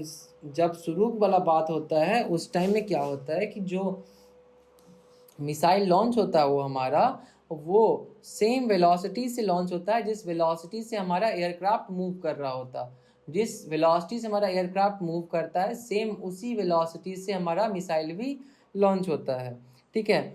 और जब हमारे पास ये वाला जो मान लो ये वाला हमारे पास लास्ट तक एक्स एक्सिस के लॉन्ग में हमारा जो वेलोसिटी होगा वो सेम का सेम ही रहेगा, क्योंकि देयर इज नो एक्सेलरेशन। अगर एक्सेलरेशन है ही नहीं एक्स एक्सिस में तो कोई चेंज आएगा नहीं वेलोसिटी में, ये तो हम लोग ऑलरेडी समझ चुके हैं। और इसमें ड्रॉपिंग बॉम्ब में बहुत इंपॉर्टेंट केस है कि तुम देखो कि अगर कोई जेट है, ठीक है, जेट अगर बॉम्ब ड्रॉप कर दिया, ठीक है, और वो अगर सेम स्पीड में मूव करता है, लाइक v0 स्पीड से इसने बॉम्ब ड्रॉप करा, ठीक है, तो v0 स्पीड से मिसाइल ड्रॉप हुआ, ठीक, और ये भी v0 स्पीड में है। अगर ये भी v0 स्पीड से ही जाते रहेगा तो आपको पता है लास्ट में क्या होगा? लास्ट में जो ये एयरक्राफ्ट है इसके जस्ट नीचे में ये बॉम्ब फटेगा, इसके जस्ट नीचे में ये बॉम्ब फटेगा। तो जब भी मिसाइल लॉन्च किया जाता है तो मिसाइल लॉन्च करने के नेक्स्ट मोमेंट जेट का जो स्पीड है वो काफ़ी ज़्यादा इंक्रीज़ कर दिया जाता है, वेलोसिटी काफ़ी ज़्यादा इंक्रीज़ कर दिया जाता है, जिससे कि जो वो बॉम्ब का जो एरिया है जिसमें कि व्हाट कैन यू से जो उसका इफेक्ट होगा उस एरिया से वो बाहर निकल सके, उस रेंज से बाहर निकल सके। तो इस चीज़ को हम लोग ध्यान रखेंगे कि क्वेश्चन में कहीं कहीं ये वाले क्वेश्चंस आ जाते हैं कि अगर सेम स्पीड से एयरक्राफ्ट मूव कर रही है तो बॉम्ब कहाँ फटेगा? तो बॉम्ब उसके जस्ट बिलो फटेगा, ठीक है। यहाँ पे देखो, यहाँ पे लिखा हुआ भी है, अगर प्लेन कांस्टेंट स्पीड से चलता रहेगा then the bomb will explode exactly below the plane. तो ये चीज़ आप लोग को क्लियर हो गया, ठीक है। अब देखो time taken by the bomb, time कितना लेगा भाई? मैंने बोला ना कि कैलकुलेशन जब होता है मिसाइल ड्रॉप करने में वो बहुत बड़ा कैलकुलेशन होता है, क्योंकि हमारा जो ये है कि कोई सर्टेनिटी नहीं है कि मैंने इस पॉइंट पे ड्रॉप करा तो इसी पॉइंट पे आके बॉम्ब गिरेगी। क्यों? क्योंकि एक सर्टेन वेलोसिटी उसको उसके लॉन्च के टाइम ही मिल जाता है। तो उसके लिए हमको ये ध्यान में रखना होगा कि टाइम कितना लगेगा एक सर्टेन हाइट तक ट्रैवल करने में एक मिसाइल को from a jet to the ground. तो वो हो जाता है हमारा t इक्वल्स √2h/g, √2h/g। तो इसको हम लोग ध्यान में रखेंगे, ठीक है। इसके बाद हमारे पास क्वेश्चन है इंक्लाइंड प्रोजेक्टाइल का, जो कि मैंने आप लोग को बोला था कि ऐसा प्लेन, लाइक देखो ये एक ऐसा प्लेन है जो कि एक सर्टेन एंगल पे है, ये हमारा क्या है? ये हमारा θ=0 है, क्योंकि ये हमारा रेफरेंस लेवल है। ये क्या है? रेफरेंस लेवल है। तो यहाँ पे जो ये वाला प्लेन है एक सर्टेन थीटा पे सिचुएटेड है। तो इस थीटा पे होने से क्या है कि देखो, जब भी कोई ऑब्जेक्ट होगा हमारे इस इंक्लाइंड प्लेन पे होगा तो वो इंक्लाइंड होगा with a certain angle with it. जो ये हमारा मान लो इसके लिए हम परपेंडिकुलर हम लाइन खींचते हैं, ठीक है। और जो ये हमारा ऑब्जेक्ट है इसका जो mg होगा, जो हमारा वेट वाला जो वेक्टर होगा वो कैसे होगा? वो तो हमेशा y एक्सिस की तरफ होता है।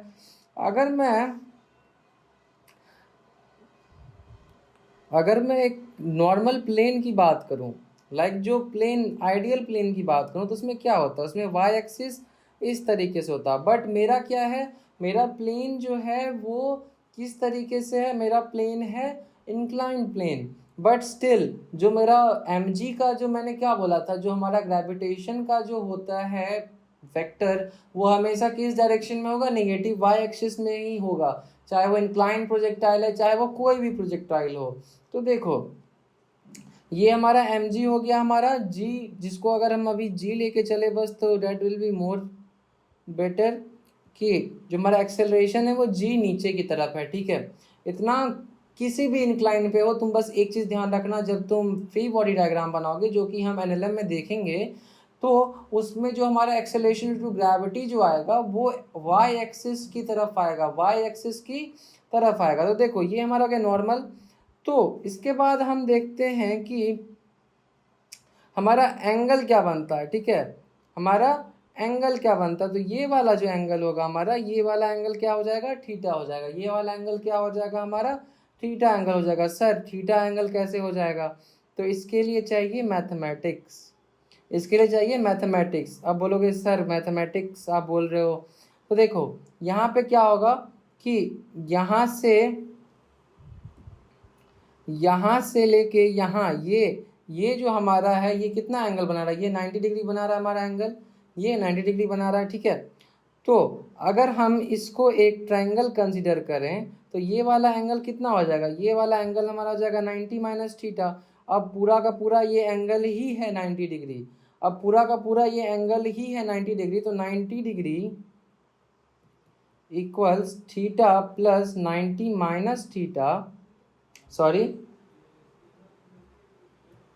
थीटा दैट इज थीटा मान लो x मान लेते हैं, x 90 minus theta equals to 90 हो गया, तो 90 90 कैंसिल हो जाएगा, तो x इक्वल्स कितना हो गया, x इक्वल्स थीटा हो गया। इसीलिए ये वाला जो एंगल होगा कितना हो जाएगा, ये वाला थीटा एंगल हो जाएगा, ठीक है।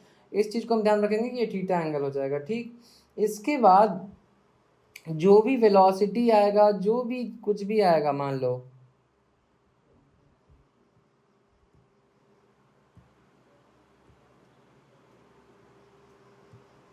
अगर हम लेके चले कि यहाँ से हमने किसी भी ऑब्जेक्ट यहाँ से हमने थ्रो करा, ठीक है, यहाँ से हमने थ्रो करा ऊपर की तरफ, तो यहाँ पे ये वाला एंगल ही लेंगे हम लोग। कौन सा वाला एंगल लेंगे, जो हमारा एंगल सिंप्लीफाई करने के बाद यहाँ पे जो एंगल हमारा बनेगा उस वाले एंगल को हम लेंगे, चाहे थीटा 1 बने, थीटा 2 बने, या फिर थीटा ही क्यों ना बन जाए, ठीक है। तो उसको हम ऐसे भी ले सकते हैं, बट हम उसका मेरा जो एक्सिस होगा ये ऐसे होगा। और एक चीज़ अगर हम लोग ध्यान से देखें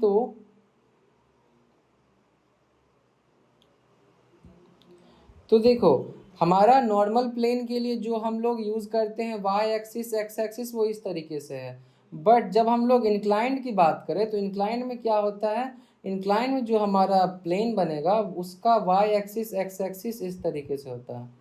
किस तरीके से होता है, इस तरीके से, ये हो जाएगा वाई एक्सिस, ये हो जाएगा एक्स एक्सिस। तो ये चीज़ों को हम इंक्लाइन प्रोजेक्टाइल का जो तुम अगर अच्छे से समझना चाहते हो तो ये हम एनएलएम में कवर करेंगे, but at this point of time तुम इतना समझो कि ये हमारा हो गया थीटा, ठीक है, ये वाला भी हमारा हो गया थीटा। जब हम लोग प्रोजेक्टाइल किसी वेलोसिटी से अगर हम लोग थ्रो करेंगे तो ये हमारा जो थीटा होगा वो हमें डिसाइड करना पड़ेगा, या फिर एंगल में दिया होगा, उसके यूज से हमें क्या मिलेगा, एक्सेलरेशन मिलेगा, वेलोसिटी मिलेगा। लाइक अगर जी इस तरीके से, तो जी को अगर हम लोग रिजोल्यूट करें तो ये हो जाएगा जी कॉस थीटा, और ये हो जाएगा हमारा जी साइन थीटा, जो कि हमारा इन्फ्लुएंस करेगा प्रोजेक्टाइल को, इंक्लाइंड प्रोजेक्टाइल को। तो ये वाला कॉन्सेप्ट हमारा क्लियर होना जरूरी था, जो कि हमारा क्लियर हो चुका है कि थीटा रहेगा तो थीटा को किस तरीके से सिंप्लीफाई करके हम कहाँ थीटा को ले जाएंगे और एक्सेलरेशन को रिजोल्यूट करेंगे, और उसके यूज से हम लोग इंक्लाइंड प्रोजेक्टाइल को सॉल्व करेंगे, ठीक है। अगर मैं अच्छे से इसका डायग्राम इसका ड्रॉ कर दूं, that will be very good for you।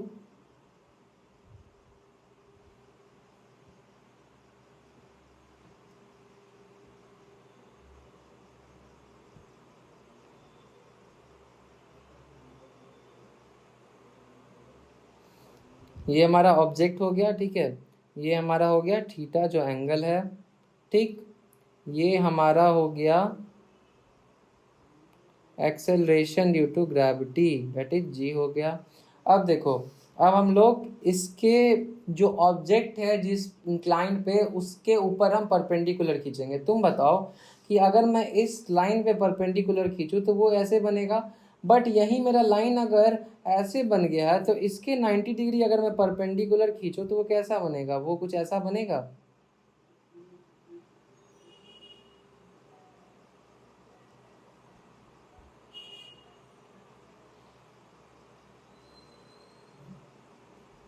वो ऐसे कुछ बनेगा, ठीक है। तो अगर मेरा ये थीटा एंगल है तो ये भी मेरा क्या हो जाएगा, थीटा एंगल हो जाएगा, ठीक।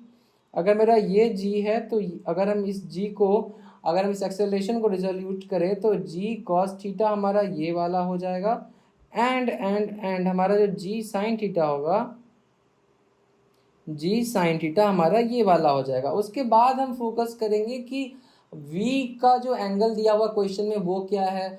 इससे हमें क्या हेल्प मिलेगा सर, इससे हमें ये हेल्प मिलेगा कि वेलोसिटी या एक्सेलरेशन किस डायरेक्शन में है, किस थीटा में है, तो वो हमको इस कॉन्सेप्ट से क्लियर हो जाएगा। ठीक है, बाकी इंक्लाइन के अच्छे क्वेश्चंस हम देखेंगे एनएलएम में, जिसमें कि बहुत छोटे छोटे क्वेश्चंस में भी इंक्लाइन का यूज़ करा जाता है। तो ये पॉइंट बहुत ही ज़्यादा क्लियर आना चाहिए आपको। ठीक है, इस दिमाग में इसको रख लो आप कि ये वाला एंगल थीटा एंगल होने वाला है। ठीक है, इसके बाद हम लोग मूव करेंगे रिलेटिव मोशन पे।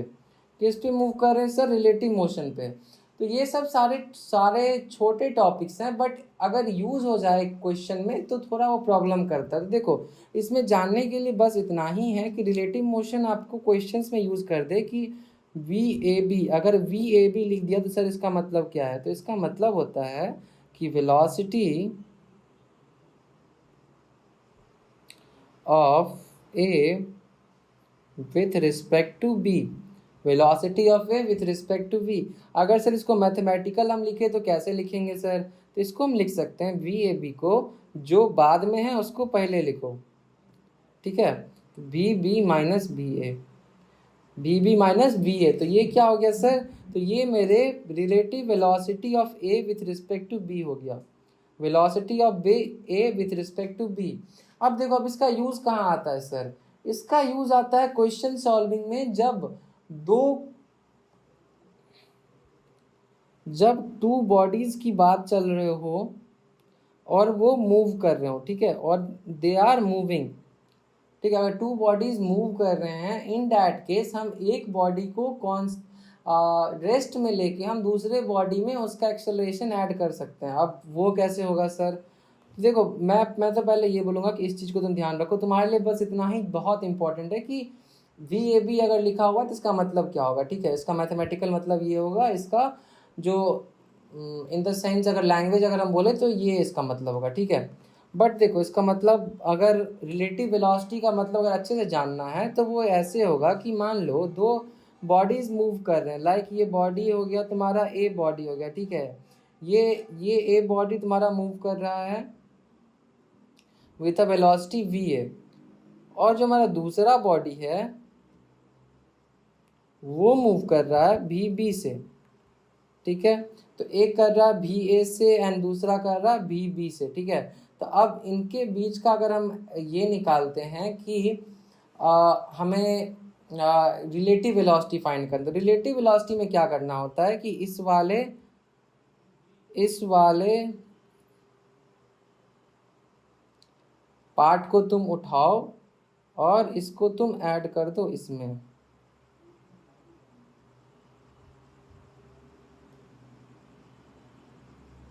इसको तुम जाके ऐड कर दो, किधर सर ऐड कर देंगे? इसको ऐड कर दो इसमें। क्यों करा सर हमने? क्योंकि जब हम लोग जब हमने वो ने वेक्टर में पढ़ा है कि जब हम लोग वी ए बी लिखते हैं तो वी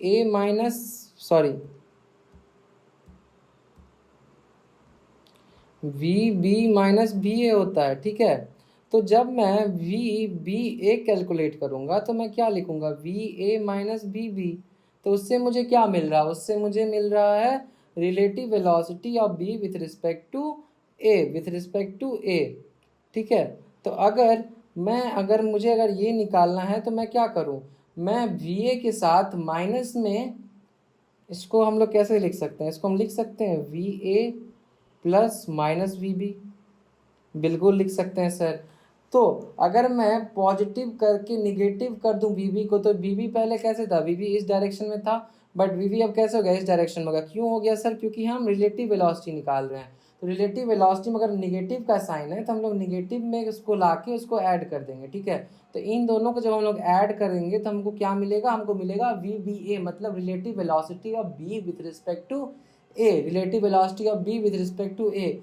तो आई एम श्योर कि कोई क्वेश्चन अगर तुम्हारे पास आता है नॉर्मल कि we A B B B A, तो तुम इतना समझा पाओगे, इतना समझ पाओगे कि velocity of A with respect to B होता है। इसका मतलब जो बाद में रहेगा उसको सामने लिखो। बी अगर बाद में है ए बी में तो वी बी सामने आएगा और वी ए उसके बाद आएगा, तो v B minus v a होगा। अगर बी ए है तो बी ए अगर बाद में है तो ए पहले आएगा माइनस वी होगा। ठीक है, इतना तुम लोग समझ गए होगे। ठीक है, इसके बाद हमारे पास एक क्वेश्चन है। क्या बोल रहा है क्वेश्चन सर? हमारा क्वेश्चन बोल रहा है कि x moves eight A speed of 65 kilometre per hour. तो v ऑफ x कितना है सर? v ऑफ x है 65 kilometre per hour, while y who is behind x moves at a speed of 80 kilometre per hour. तो अब देखो ये चल रहा है 65, इसके पीछे है बंदा, कितने स्पीड से चल रहा है सर? ये चल रहा है 80 किलोमीटर पर आवर से। तो जेन्युइन सी बात है कि अगर कोई मुझसे स्पीड चल रहा है, कोई मुझसे ज़्यादा आगे भाग रहा है, लाइक तुम अगर अपने कंपटीशन में ही ले लो कि कोई अगर स्टूडेंट ज़्यादा मेहनत कर रहा है, तुमसे ज़्यादा अच्छा वो एफर्ट्स डाल रहा है, तो क्या होगा कि तुम अगर अभी एट दिस पॉइंट में अगर तुम आगे हो, अगर तुम इस पॉइंट में तुम मुझसे आगे हो, बट अगर वो ज़्यादा एफर्ट डाल रहा है, अगर वो ज़्यादा मोटिवेटेड है, अगर वो ज़्यादा अपना एफर्ट्स डाल रहा है, प्रोडक्टिव है अगर वो, तो वो तुमको पीछे कर सकता है। दिस इज़ हार्श रियलिटी कि अगर हम लोग शुरू से लास्ट अभी तक आगे आगे आगे चल रहे हैं, but at this point of time बहुत बच्चे गिव अप कर देते हैं। तो वो गिव अप हमें नहीं करना है, हमें आगे बढ़ते जाना है। यहाँ जैसे इसकी जो पीछे था उसके स्पीड बढ़ गया, ये नहीं, उनका स्पीड बढ़े, we have no problem with that, but जो हमारा स्पीड है वो भी इंक्रीज होना चाहिए। 65 का 65 नहीं रहना चाहिए, ये भी बढ़ता रहना चाहिए ताकि हम कंपटीशन में बने रहें। हम अगर शुरू से अगर हम एक अपर एज में थे तो हम अपर एज में ही रहे, कोई हमें पीछे ना कर सके। तो चलो इसको छोड़ते हैं, हम भले अभी क्वेश्चन पे फोकस करते हैं। तो हमें यहाँ पे क्या पूछ रहा है कि what is the relative velocity of y with respect to x। क्या पूछा भाई? vy with respect to x। ये इसको देखो, relative velocity of y with respect to x। तो velocity of a with respect to v को हम क्या लिखते हैं? v ab। तो इसको हम क्या लिखेंगे? vy x। तो इसका कैसे होगा सर? इसका होगा v x minus v y होगा सर, ठीक है। तो वी एक्स कितना है सर? वी एक्स है 65, अब माइनस क्या करना है सर? माइनस 80 है kilometre per hour. Relative motion की बात करें तो देखो, रिलेटिव मोशन में क्या है? रिलेटिव मोशन का मतलब हो गया कि इसमें एक नॉर्मल सा एक्सप्रेशन है कि वी ए बी का मतलब क्या होता है? देखो, वेलोसिटी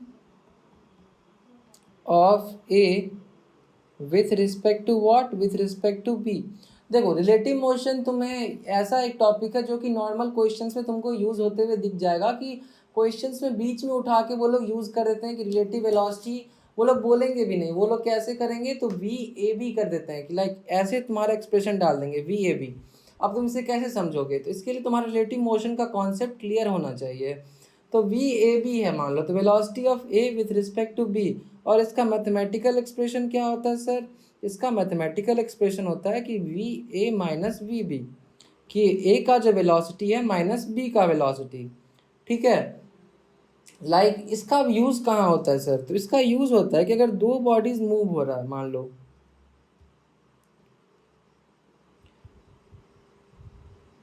ठीक है, और दोनों बॉडी में से मुझे पता करना हो कि कौन सा किससे कितना आगे मूव कर रहा है, तो उसके लिए हम क्या यूज़ करेंगे? उसके लिए हम बोल सकते हैं कि वेलोसिटी ऑफ ए जो है वो इतना मतलब है विथ रिस्पेक्ट टू बी, समझे? लाइक अगर हम देखें कि अगर हम इसमें ए हमारा मूव कर रहा है 60 से, ये हमारा मूव कर रहा है 20 से, तो अगर मैं करना चाहूँ कि वी ए बी क्या है भाई, तो इसको मैं कैसे कैलकुलेट करूँगा? V a minus v b. अब ए कितना हमारे पास? वी ए 60 माइनस 20, तो कितना हो गया हमारे पास? 40। तो हम क्या बोलेंगे कि यहाँ देखो, यहाँ देख के ही समझ आ रहा है कि 40 किलोमीटर पर आवर के स्पीड से मतलब डिफरेंस है दोनों की स्पीड में। तो रिलेटिव वेलोसिटी क्या करती है कि जब दो बॉडी मूव कर रही होती है, ठीक है, और तुम्हें उन दोनों बॉडी में कंपेयर करना होता है कि हाउ फास्ट और हाउ स्लो, हाउ फास्ट और हाउ स्लो। तो अगर हम वी ए बी फाइंड कर रहे हैं तो मतलब हम ए की बात कर रहे हैं, क्योंकि ए पहले है velocity of A, velocity of A की बात कर रहे हैं विद रिस्पेक्ट टू बी। तो देखो, अगर ए की बात कर रहे हैं हम, तो बी को तुम क्या करो कि बी को तुम्हें उल्टा करके लाइक यहाँ डालना पड़ेगा। लाइक देखो, तुम पूरा का पूरा तुमको बी को उठाना पड़ेगा,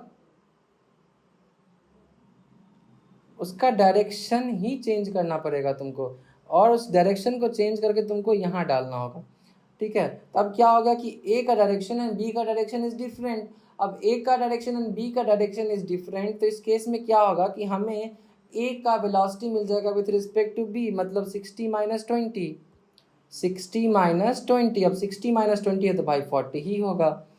तो देखा आपने कि जो हमारे पास रिलेटिव मोशन का कॉन्सेप्ट है वो बस इतना बोलता है कि जब दो बॉडी मूव कर रहा हो तो तुम क्या करो कि एक जिस बॉडी का तुम्हें जानना हो तो उसके अलावा जो बॉडी है उसको तुम उसकी नेगेटिव साइड में उसको मूव करवा दो।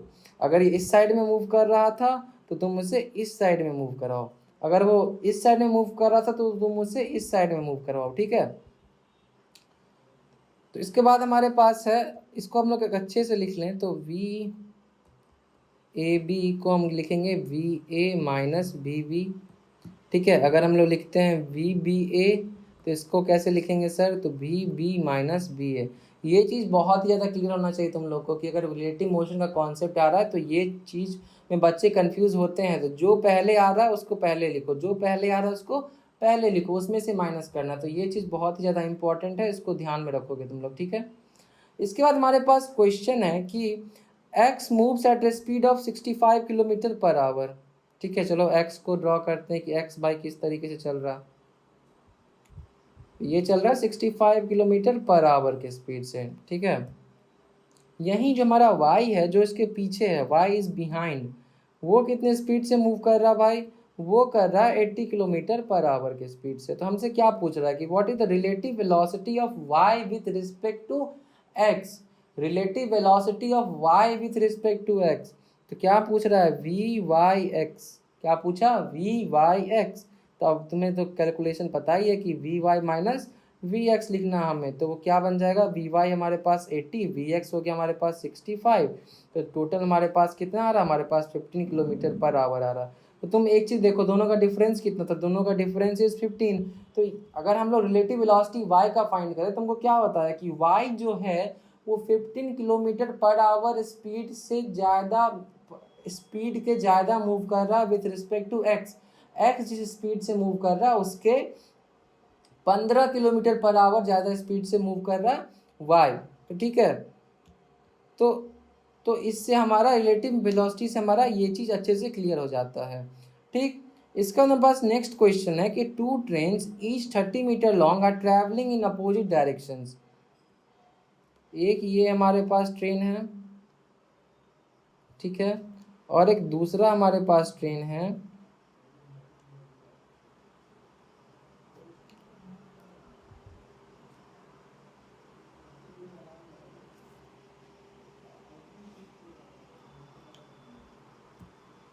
इसको हम लोग ड्रॉ करें,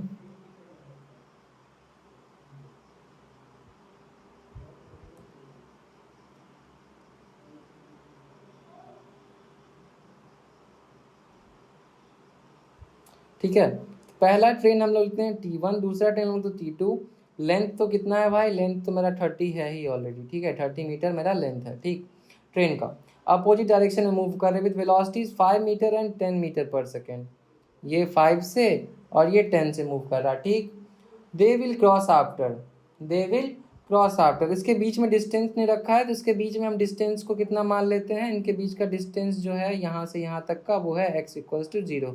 वो कोई भी डिस्टेंस नहीं है, हम सिर्फ इतना रखते हैं कि ट्रेन दोनों इंजन एक दूसरे को फेस कर रही है और उसके बीच में हमसे टाइम पूछ रहा है कि कितना टाइम, मतलब कितने टाइम के बाद वो लोग क्रॉस करेंगे। ठीक है, तो देखो ये 5 से मूव कर रहा है, ये 10 से मूव कर रहा है, दोनों में डिफरेंस कितना, आप ये बताओ। अब हमें अगर ये टाइम कैलकुलेट करना तो उसके लिए हमें स्पीड कैलकुलेट करना पड़ेगा कि दोनों के बीच का डिफरेंस क्या है। तो या तो मैं इसको रेस्ट में डाल देता हूँ या तो मैं इसको रेस्ट में डाल देता हूँ। ठीक है, तो मैं मान लेता हूँ कि ये वाला बॉडी रेस्ट में चला गया। क्या मान लिया मैंने कि ये वाला बॉडी रेस्ट में चला गया, ये मूव ही नहीं कर रहा, मतलब इसका v हो गया 0। तो अब इसको हम इस तरीके से नहीं लिख सकते हैं कि v = 0। इसको लिखने के लिए क्या करना पड़ेगा कि ये जो 5 है हमारा, ये वाला 5, इसको इसके अपोजिट डायरेक्शन में लगाओ, दैट इज़ 5। तो अब इसका स्पीड कितना बचा, अब इसका स्पीड बचा 5। तो ये वाला ट्रेन अब खड़ा रह गया, ये वाला ट्रेन स्टेशन पे खड़ी है, ठीक है, ये वाली ट्रेन स्टेशन पे खड़ी है, ये वाली कितने से मूव करी है, 5 से मूव करी है। भाई कितना डिस्टेंस कवर करना है इसको, क्योंकि 30 मीटर लेंथ है तो इसको 30 मीटर डिस्टेंस कवर करना है। स्पीड कितना हो गया सर मेरे पास, स्पीड हो गया मेरे पास 5 मीटर पर सेकेंड। तो सर मुझे कितना टाइम लगेगा, तो time equals to distance upon speed, तो हमारे पास कितना आ जाएगा 30/5 which gives us what, which gives us 6 second. तो 6 सेकेंड में जो दोनों ट्रेन है एक दूसरे को क्रॉस कर जाएगी। तो एक कॉन्सेप्ट तुमने यहाँ नया सीखा कि जब हमारे पास दो ऑब्जेक्ट मूविंग है तो एक को हम लोग अगर रेस्ट पे रख दें तो हमारे लिए क्वेश्चन सॉल्व करना इजी हो जाता है। क्या होता है, क्वेश्चन सॉल्व करना इजी हो जाता है। ठीक है, आई होप तुम लोग को समझ आया होगा। अगर नहीं समझ आया है तो तुम लोग लेक्चर के बाद मेरे को टेलीग्राम में मैसेज करके पूछ सकते हो। कोई मन में थोड़ा सा भी ये मत रखो कि कैसे पूछूं ना पूछूं। अगर तुम लोग पढ़ाई कर रहे हो, अगर हमने रिस्पॉन्सिबिलिटी ले रखा है तो तुम्हारा भी रिस्पॉन्सिबिलिटी बनता है कि जहाँ प्रॉब्लम आ रही हो तुम लोग डायरेक्टली कांटेक्ट करो। ठीक है, इसके बाद हमारे पास लास्ट टॉपिक बढ़ जाता है जो कि उतना आपको आगे देखने को मिलेगा। तो अभी आप लोग बेसिक इसका जान के रख सकते हो, सर्कुलर मोशन। ठीक है, circular motion, circular motion is one of the important. देखो सर्कुलर मोशन में क्या है कि आप बॉडी जो है वो एक सर्कुलर पाथ को फॉलो करती है। किसको पाथ फॉलो करती है, सर्कुलर पाथ को फॉलो करती है। ठीक है, और at this point of time तुम्हें इतना जानना चाहिए कि ये हो गया आर। अब देखो अगर हम लोग डिस्प्लेसमेंट बात करते हैं ना, अगर हम लोग नॉर्मल जब हम लोग 1D में बात करते हैं डिस्प्लेसमेंट होता है जिसको कि हम लोग किससे डिनोट करते हैं, एक्स से डिनोट करते हैं। बट यहाँ पे डिस्प्लेसमेंट किससे डिनोट होगा, थीटा से। लाइक कितना पाथ कवर करा, लाइक यहाँ से यहाँ कितना थीटा हुआ, यहाँ से यहाँ कितना थीटा हुआ। तो थीटा हमें क्या बताएगा, डिस्प्लेसमेंट बताएगा। थीटा क्या बताएगा, डिस्प्लेसमेंट बताएगा। सेकेंड हमारे पास आता है वेलोसिटी, जिसको हम लोग डिनोट करते हैं v से, बट यहाँ पे किससे डिनोट करेंगे, ओमेगा से। ओमेगा से हम डिनोट क्या करेंगे, हम वेलोसिटी को। एक्सेलरेशन भैया, एक्सेलरेशन डिनोट करते हैं हम लोग a से, बट एक्सेलरेशन यहाँ के किससे डिनोट होगा, अल्फा से। तो यहाँ पे ये चीज़ें देखने की है कि तुम्हारे पास जो डिस्प्लेसमेंट है वो तुम्हारा थीटा बन गया, वेलोसिटी तुम्हारा बन गया v, एक्सेलरेशन ओमेगा, एक्सेलरेशन तुम्हारा बन गया अल्फा। ठीक है, तो इन चीज़ों को तुमको ध्यान में रखना होगा क्योंकि ये बार बार यूज़ में आएगा। तो जब तक तुम्हारे पास ये बातें ना क्लियर हों तो तुमको सर्कुलर मोशन ये करने में थोड़ा सा प्रॉब्लम आ सकता है। बाकी एनएलएम में हम लोग सर्कुलर मोशन को बहुत अच्छे से कवर करने वाले हैं, जिसमें कि बहुत अच्छे से तुम्हारा ये टॉपिक क्लियर हो जाएगा। इसी के साथ हमारा ये वाला लेक्चर कंप्लीट होता है जिसमें हम लोगों ने काइनेमैटिक्स टोटली कवर कर लिया। बेसिक कॉन्सेप्ट से उठा के हम लोगों ने एडवांस के कॉन्सेप्ट तक का अपना अंडरस्टैंडिंग लेवल को ऊपर रखा, जिससे कि हमारे सारे कॉन्सेप्ट क्लियर हों। एक एक कॉन्सेप्ट को कवर करा गया है। और अगर आप लोग कंसंट्रेशन के साथ अगर इस वीडियो को देखते हो, अगर मेरे कहे गए बातों को अगर आप लोग ध्यान से सुनते हो, तो आई डोंट थिंक कि कोई भी ऐसा PYQ होगा जो आप लोगों से सॉल्व ना हो, क्योंकि हम लोगों ने हर एक कॉन्सेप्ट को क्लियर करा है साथ में। तो आई वुड रिक्वेस्ट कि आप लोग अच्छे से पढ़ो, नोट्स करो। साथ में कोई डाउट आ रहा है तो आप लोग टेलीग्राम चैनल में हम लोगों से कांटेक्ट करो। टेलीग्राम चैनल का जो लिंक है वो ऑलरेडी गिवन है डिस्क्रिप्शन बॉक्स में, मैंने पहले ही बता रखा है। मैं अगेन आपका टाइम नहीं वेस्ट करूँगा, तो आप लोग टेलीग्राम चैनल पर ज्वाइन करो। हम लोग इवन संडेज़ को हम लोग ट्राई करते हैं कि एक बच्चों के साथ पर्सनली इंटरेक्ट करने को मिले, जो कि कहीं भी आपको देखने को नहीं मिलेगा। तो टेलीग्राम चैनल को ज्वाइन करना is must for all of you कि आप टेलीग्राम चैनल को ज्वाइन कर लो। और आज इस लेक्चर को देखने के लिए thank you to all of you कि आप लोगों लास्ट तक आप लोग जुड़े रहे, लास्ट तक अपना कॉन्सेप्ट क्लियर रखा। और at this point of time मैं एक बात आप लोग को बोलूँगा कि आप लोगों ने शुरू से बहुत मेहनत करा है। ये चीज़ से आप लोग भी एग्री करोगे कि आप लोगों ने बहुत मेहनत करा है, तो उस मेहनत को वेस्ट नहीं जाने देते हैं, उसको और अच्छे से हम लोग निखारते हैं और अच्छा अपना एफर्ट डालते हैं कि जिससे जो इतना हम लोग मेहनत कर चुके हैं वो और अच्छे से करके एक अच्छा WBJ स्कोर हम लोग हासिल कर सकें। तो ऐसे ही आप लोग लेक्चर को देखते रहो, लेक्चर फॉलो करते रहो, नोट्स फॉलो करते रहो, टेलीग्राम चैनल पे एक्टिव रहो, तो हम लोग साथ में चल के बहुत अच्छा WBJ स्कोर हम लोग हासिल करने वाले हैं। आप लोग का सिलेक्शन की गारंटी वॉरियर्स एडुकैब लेती है। ठीक है। So thank you all of you. जाओ जल्दी से आराम से पढ़ाई करो, पढ़ाई कंटिन्यू करो और नेक्स्ट लेक्चर टाइम से अटेंड करना और अच्छे से फॉलो करना। So thank you all of you.